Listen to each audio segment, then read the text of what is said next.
Gulf GTV പ്രഭാത വാർത്തയിലേക്ക് സ്വാഗതം. പ്രധാന വാർത്തകൾ. കെടുതികൾ ഒഴിഞ്ഞു, രാജ്യം സാധാരണ നിലയിലേക്ക്. മഴ ദിവസത്തിൽ ഈടാക്കിയ എല്ലാ ട്രാഫിക് പിഴകളും റദ്ദാക്കി ദുബായ്. വീടുകളുടെ അറ്റകുറ്റപ്പണിക്ക് 200 കോടി ദിർഹം. ദുബായ് മെട്രോ യാത്രക്കാർക്ക് അറിയിപ്പുമായി RTA. താൽക്കാലിക നിയന്ത്രണങ്ങൾ.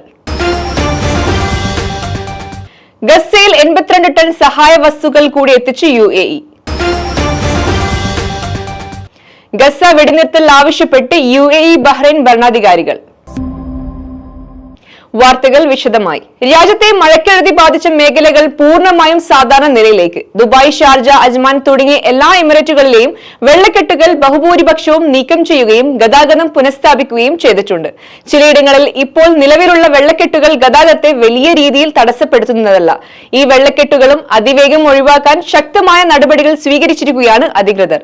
സർക്കാർ സംവിധാനങ്ങളും സ്വകാര്യ സ്ഥാപനങ്ങളും സഹകരിച്ച് അടിയന്തര ചികിത്സയ്ക്കും പരിശോധനയ്ക്കും വേണ്ട സംവിധാനങ്ങൾ ഒരുക്കിയിട്ടുണ്ട്.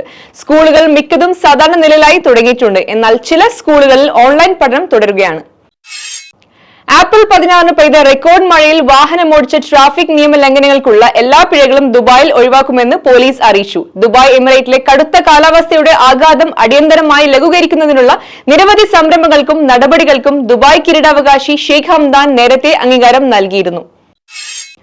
കഴിഞ്ഞ ആഴ്ചയിലെ കനത്ത മഴയിൽ തകർന്ന വീടുകളുടെ അറ്റകുറ്റപ്പണിക്ക് 200 കോടി ദിർഹം അനുവദിച്ച് UAE മന്ത്രിസഭ.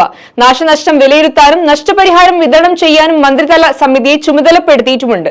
UAE വൈസ് പ്രസിഡന്റും പ്രധാനമന്ത്രിയും ദുബായ് ഭരണാധികാരിയുമായ Sheikh Mohammed bin Rashid Al മക്തൂമിന്റെ അധ്യക്ഷതയിൽ അബുദാബി കസ്റൽ വതൽ ബുധനാഴ്ച ചേർന്ന മന്ത്രിസഭാ യോഗമാണ് ഇക്കാര്യം തീരുമാനിച്ചത്.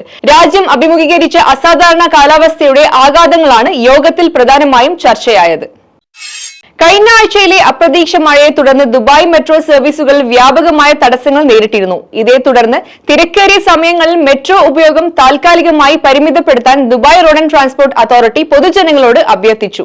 കനത്ത മഴയെ തുടർന്നുണ്ടായ വെള്ളപ്പൊക്കം മെട്രോ സ്റ്റേഷനുകളെയും ട്രാക്കുകളെയും ബാധിച്ചിട്ടുണ്ട്.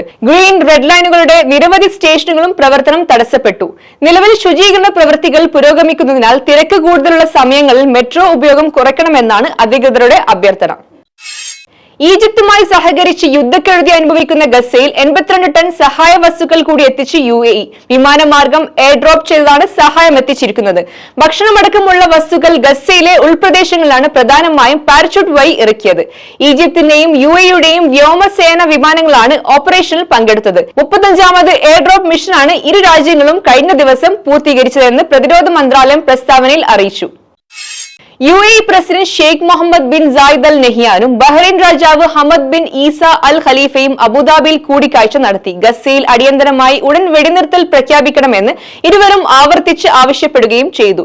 യുദ്ധം നേരിടുന്ന ഗസയിൽ സമാധാനം പുനഃസ്ഥാപിക്കാനുള്ള ഉത്തരവാദിത്തം അന്താരാഷ്ട്ര സമൂഹം ഏറ്റെടുക്കണമെന്നും ഇരുവരും ആവശ്യപ്പെട്ടു. സിവിലിയന്മാരുടെ ജീവൻ സംരക്ഷിക്കുന്നതിനും ജീവകാരുണ്യ സഹായം എത്തിക്കുന്നതിനുമുള്ള പ്രാധാന്യം ഇരുവരും ഊന്നിപ്പറഞ്ഞു. അടുത്ത മാസം 16 ബഹ്റൈനിൽ നടക്കാനിരിക്കുന്ന അറബ് ഉച്ചകോടി സംബന്ധിച്ചും ഇരുവരും ചർച്ച ചെയ്തു.